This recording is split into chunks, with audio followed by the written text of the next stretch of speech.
It's very hard to follow a hacker session with bottles of rum and, We'll Skype stick to video water conferencing. But I feel like we're up for the task. I have the honor to spend the next 30 minutes with Jayshree Ullal. She is the CEO of Arista. And Jayshree is just an amazing person. She was part of Cisco's first acquisition while she was at Crescendo back in 1993. And ended up staying at Cisco for 15 years and built a $10 billion business line for Cisco. That's a billion, in revenues. And so that's pretty incredible. And then after 15 years of doing that, she left. And in 2008, joined a 30-person startup called Arista. And now, 8 years later, you're a public company. You are on the path to $1 billion in revenue on your own revenues. And you've built a team to 1,200 people. And so please join me in welcoming Jayshree. Thank you. It's great to be here. We're definitely going to get to the technology and what this means for the future of the internet. But you've had such an incredible career as an operator. I want to spend a little bit of time talking about your career, because there's a lot of people here who are working at tech companies, who are entrepreneurs, who are investors trying to invest in the next Arista. And so tell us what it was like when you were at Crescendo, having a lot of fun, and Cisco, this big company, came and said, hey, we want to acquire you. Yeah, no, so first of all, I think every entrepreneur has to pursue their dream. And one of the first goals in any company is to, when you're asked, what are you doing in your company and what's your exit strategy? Remember, there is no such thing as an exit strategy. If anybody ever tells you that, only think in terms of entrance strategies, not exits. Because the minute you contemplate an exit, you really haven't built a company. You're thinking too much about how to exit, right? So at Crescendo, our entrance strategy, if I may use those words, was to really drive, at that time, what we thought was unbelievable, amazing bandwidth, which was at all of 100 megabits. Today we talk about 100 gigabits and terabits. But back in 1993, when probably most of you were toddlers, the world was still at 1 megabit and 10 megabit, and pushing 100 was amazing. And on top of that, we were going to push amazing 100 megabits over, not optics, but category 5 twisted pair, which was defying every law of physics in terms of ground noise, and the capability to run that over 100 meters was just simply unheard of. We went on to do that, but what we quickly also did at that time was pioneer a new class of switching. And we went to Cisco and said, look, we're doing all these great things. You guys are building great routers. We're building great switches. We think we should partner. And they said, yeah, we like that. And Cisco, you have to realize, was a very young company. They were smaller than even Arista is today. And what ended up being something we wanted to do from a partnering point of view ended up being an acquisition. One, none of us wanted. So my CEO and myself, we all wept the day we got acquired, because there's a great feeling of loss of dependence, loss of strategy. But perhaps one of the greatest things Cisco did was it was their very first acquisition. And they committed me to stay 2 years. I ended up staying 15, which was easily 8 times longer than I had planned on. But always did so in 2 years at a time, increments. I never thought I'd be there 15. And probably the greatest thing Cisco ever did was leave us alone, leave us autonomous, and allow us to continue to cherish our entrepreneurial goals. And Crescendo went on to become a third of Cisco's revenue and over $10 billion. That probably is one of the most successful tech acquisitions. I think so, and a lot of it had to do with the fact that it was great technology, but more importantly, the team was great. Every one of us stayed and worked together and basically shaped the direction of switching for Cisco. Mm-hmm. So those 15 years that you were at Cisco, there were probably a lot of high points and low points. Definitely. When you look back on your career there, what are some of the aha moments or defining moments where you're like, these are the two that really stand out? Well, as you said, there were highs and lows. I'll talk about both, because nobody should ever think that 10 billion was perfect and it was filled with nothing but goodness, right? Probably one of the greatest high points that actually started out as a low point was when we went to see a major financial, and we were trying to show them the architecture as the world was moving to the World Wide Web. This is how far back we're talking. And everybody's financial environments were mainframe applications and client server. And we said, look, the world of shared hubs is gone. You need to migrate to switching. here's the software architecture we put together.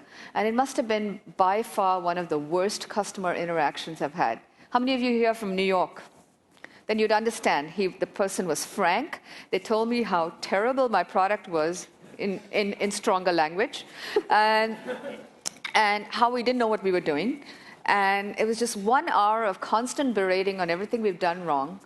And I walked out of there saying, we're never going to make it, and we're never going to win this customer over, and this must be one of my worst interactions. You know, I kept my cool through it all. I mean, the customer's always right, but I can tell you the customer was always wrong on this one.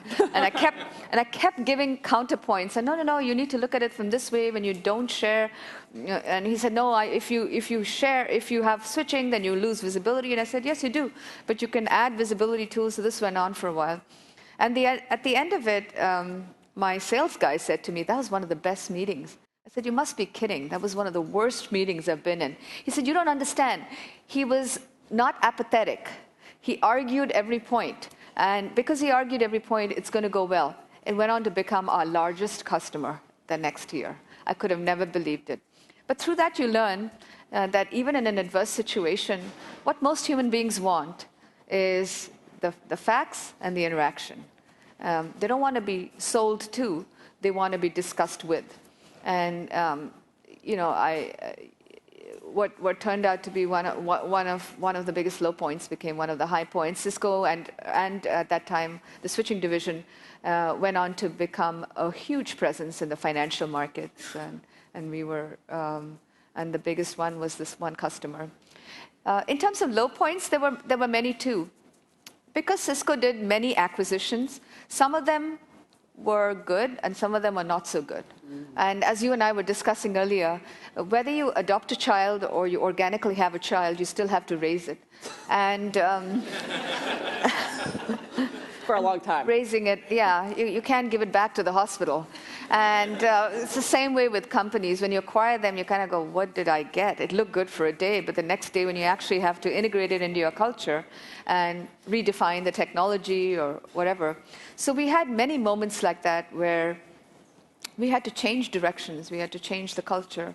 And at the same time, we weren't getting at Cisco the respect of the company, because we were at 0 and the company was at $1 billion, and they go, oh, you don't know what you're doing. And we said, no, we do. We have to build it this way and raise it this way. So one of my low points, and I'm still, if you ever talk to John or anybody in Cisco, they might have many good things to say about me. There's one bad thing they'll all say, which is I'm a lousy forecaster. And if any of you can teach me how to do that better, I'd love to learn, because there's no science behind that. I think it's mostly guesswork. So I said, I think we will do 200 million. So they said, all right, and they went off and built manufacturing capacity, and you can relate to this since we have some issues ourselves in that department, now you know why. So then they built something for 200 million, and I ended up doing 400 million that year. And in fact, it was 365 million, precisely 1 million a day. So they said, you know, so I was getting yelled at for basically doubling our numbers because they hadn't built the manufacturing capacity, when nobody was going to at that point look at the bright side of it, which is we had contributed almost 2x more than we had promised to. This became a pattern. So the next year I said, I'm going to get really smart, and I am signing up for 600 million. Guess what we did? 750? $1 billion. Oh, wow. So it got to a point where anything I said, they all started adding buffers. And it's just as well, because that continues to be my hallmark. And that was a low point, because, well, you know, it's always right if you can match supply and demand. And if you miss that vector, you can lose a lot of opportunities. Okay, so you're at Cisco. You built this $10 billion business unit. I mean, a $10 billion business line is a lot. There aren't that many companies doing $10 billion in revenue. What was it like? What was the first $5 billion and then the last $5 billion like? Yeah, no, that's a really good question. The first $5 billion, I felt I was running the business. The second $5 billion, I felt it was running me. And here's what the difference really is. In the first $5 billion, you're in a new market. You're addressing trends, you're building technology, you're disrupting things, you're dealing directly with the customers, and all of a sudden it gets so big that you have layers and layers of decision makers, AKA management. And, you know, management is too important to ignore, but it's also important to shape correctly. And nobody should in this room think that management is just overhead. I don't believe it should be in a small, medium, or large company. And we in Arista very much believe in what we call the coach-player model, where we don't believe in just professional managers managing. Why is that? Because I think unless you understand the pain points and actually do it yourself, it's very hard to lead a set of people. And also, people have to be led, not just managed. You don't need to. It's not like you're in kindergarten and you need to tell them exactly what to do. Good engineers, good account managers, good salespeople are naturally self-empowered and self-motivated. So in the first 5 billion, there was a lot of that. In the second, there was a lot of process, and things would just happen. And many of the times, it's natural. This is the sign of evolution of a company. And many of the times, you're putting out a fire after it's happened rather than actually deciding the direction. So you're responding to things more than you're shaping things. It's probably one way to look at it. Got it. Okay, so back in 2008, you joined Arista. At the time, 30 people. Now, 1,200 people, approaching $1 billion in revenue. And you've been selling a lot of hardware boxes the last 20 years. You know, what has changed the last 8 years since you started Arista? What has changed in this industry? No, I think first of all, there is no doubt that just the nature of software and networking stacks and how they need to be built, where you were fundamentally dealing with a much more monolithic stack with old principles of computer science, has moved very rapidly in the last decade. Hardware tends to move every 18 months. You have new chips, you have new nanometer designs, you have port density increases, power decreases. Software in our industry hasn't even changed every decade or two.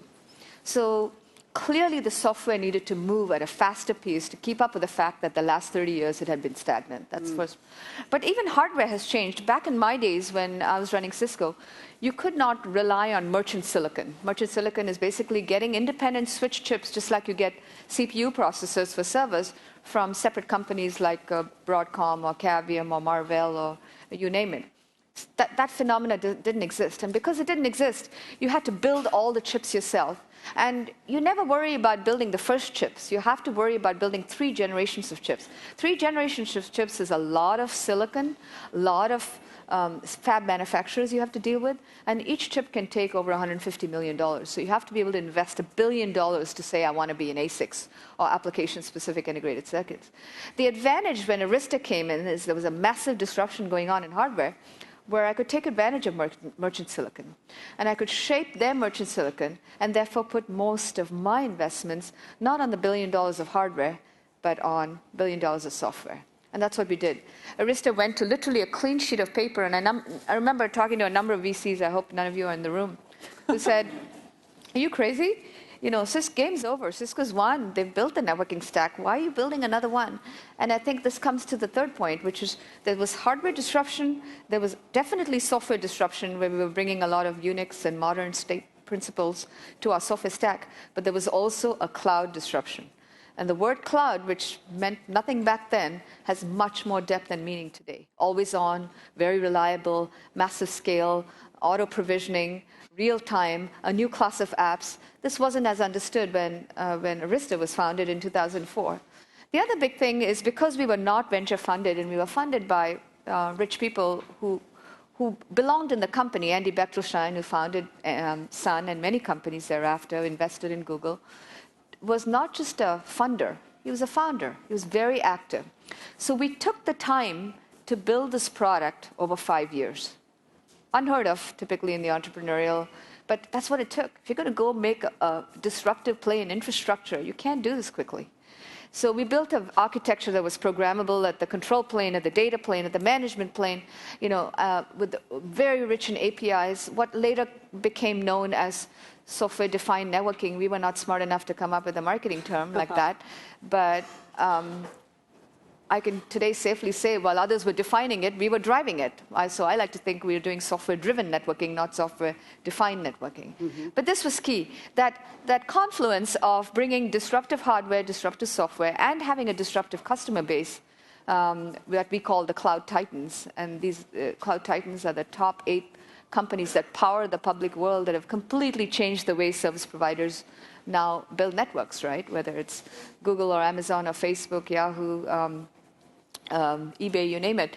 These guys, and now all over the world, are shaping it. So I think the discussion is less, are you hardware or software? The discussion is more, how do you build a programmable software stack so that you can adapt to various types of hardware? It's amazing. I feel like we're so spoiled being in the Bay Area to have all of this innovators and people who are trying to push the envelope forward all the time, and it's just very rare and inspiring. I have a couple more questions, and I'm going to move to questions to the audience. So if you have one for Jayshree, now's the time to start thinking about it. And so, as we get more and more bandwidth, all this video that's going on, and it's not about megs anymore. It's now 100 gigabits per second might not be enough. How does that impact your business, and what do you see for your customers? Like, if you're a large business, what do you see the impact to them? Well, I think video, everybody always said, was the killer application. But from where I'm sitting, video is just part of how we do business today. We all don't just look at voice and audio. I mean, the previous was all about real-time streaming. And yet, if you go look at the infrastructure for video today, it's all analog. It's all these big, fat coax cables and a lot of analog running at megabits. So there's almost 2 generations video needs to skip to get to the real-time workflows and streaming. And almost every major TV station is going to IP, and every major piece of content is having to adapt to that. So Arista is very well positioned, and I think this is one of those areas where the video guys have recognized that it isn't, whether it's Netflix or Comcast or all of the real-time broadcast and audio, it's not just about how fat the pipe is, it's about how real-time you can make the experience. And so you got to work both vectors. You got to work the predictable latency vector as well as the capacity vector. And I think that's one of the beauties of what Arista is doing. We're trying to not do the and, not just the or. When you and your leadership team get together and plan for the next 3 to 5 years, what are some of the trends that you're seeing over the horizon that, again, the investors, the entrepreneurs here, the business owners in the room should be thinking about? Well, I think 3 to 5 years for many of us is a lifetime away. So you put a plan and then you iterate. Right. And there are at least 3 or 4 trends we see that are going to shape the next 3 to 5 years. And maybe some of you will agree with me and some of you won't. And I'll get a little bit networking specific since that's what I know and live and breathe a lot of here. Please do. And the first one is Ethernet everywhere. I don't know how many of you have witnessed, SAN technologies with Fiber Channel or InfiniBand with high-performance compute or Token Ring to go back a few years or FDDI. But every Ethernet technology I've ever gone through finally meets its end because Ethernet's just capable of scaling, addressing the volume, addressing the automation and operation of networks so well that the more you can use of it, the better scale and also advantage of price you get. So we're big believers of that. And for the first time, you're seeing the rapid migration from not just 1 and 10 gigabit to 40 and 100, but you're seeing Ethernet not just approach this in increments of 10 and take intermediate points. You've seen standards for 25 and 50 gig. And so I'm very, very bullish about that. The second thing is most networks were built as silos. You had a storage area network called a SAN, then you had a campus network, a LAN, you had a data center network, then you had a branch network, then you had a core network. And they were called pins, places in the network. We see that there doesn't need to be all these separate pins. And all it's doing is serving to get you all to buy lots of separate gear and interconnect it with optics and make it 5 times more costly, right? So we see what we call the universal cloud network or the PIN, where the fundamental essence and building block is the same for all of them. And maybe you need some different features for each of those market segments. And we think the collapse of the pins is a very powerful convergence on the networking side and a huge advantage on operational savings and costs. The other big thing you see is that routers and switches were considered 2 different markets, each of them, almost taking a different path. And again, we don't see why it has to be that way. With hardware advances, you can, what's a switch, what's a router, and why can't a router be a switch, and why can't a switch be a router, is not a technical problem. It's really been a legacy problem or an old habit problem. So we see switching and routing coming together and and really the land, the WAN, the SAN, the MAN are all coming together. So all of these men or women, if you will, need to converge. And finally, the last one, which probably has more implications to you all, is if you have the right network infrastructure, we're also seeing a drastic change in the type of applications. In the past, you had your consumer apps and you had your enterprise apps, and you could sort of distinguish them between database and, today, everything's allowed everywhere. We use Box, we use LinkedIn, we use all of these social applications to run our business. They're mission-critical applications. I don't know what to call an enterprise app versus a cloud app. And so the key, again, is to build a real-time agile infrastructure that can address both. And this line and distinction that's been drawn by a mainframe or client-server app versus a cloud app is less and less. A lot of hopefully that exactly. Hopefully that gives you a sense of how tremendous the opportunity is for every one of us here, both at the compute, storage, virtualization front, as well as the infrastructure itself. Great. We'll take one question. If someone has a burning question to ask Jayshree, now is your opportunity. All right, Wendy, here, just one quickly. This is all about women today, huh? You're so inspiring. Advice for women in tech, please. Oh. Yeah, I have to get the women question, don't I? How about advice for anybody in tech? So it's a tough one to answer, because if I kept walking around thinking I'm a woman, I'd never get my job done, right? So 50% of us are one gender and 50 is the other. But I think what I would stress, and particularly since I have 2 daughters and a lot of you are role models to women, is make sure that they're not afraid of tech. It's so easy in middle school and in some of the most influential grades where they think they're not good at math or they can't excel in science. And men or women, I think there's so much going on in technology that you may not excel in one aspect of engineering. I, for one, could not see in 3 dimensions. So I was not always good at the civil engineering projects, and my mind didn't go there. But there are so many aspects to applied science and math, and that I strongly encourage that the biggest issue I see with women in high tech is there's no pipeline. There's not enough of us. And if there's not enough of us, that problem starts with school, middle school. And every one of you can, man or woman, should be a role model for that.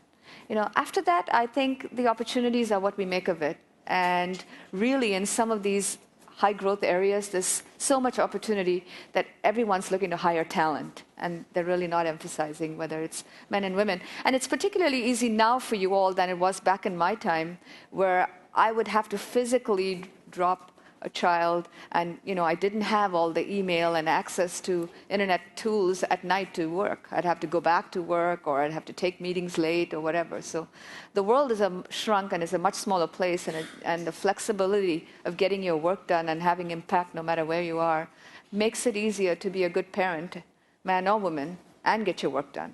Right. Great. Well, with that, thank you so much, Jayshree. This was such an honor. Thank you. Thank you, guys.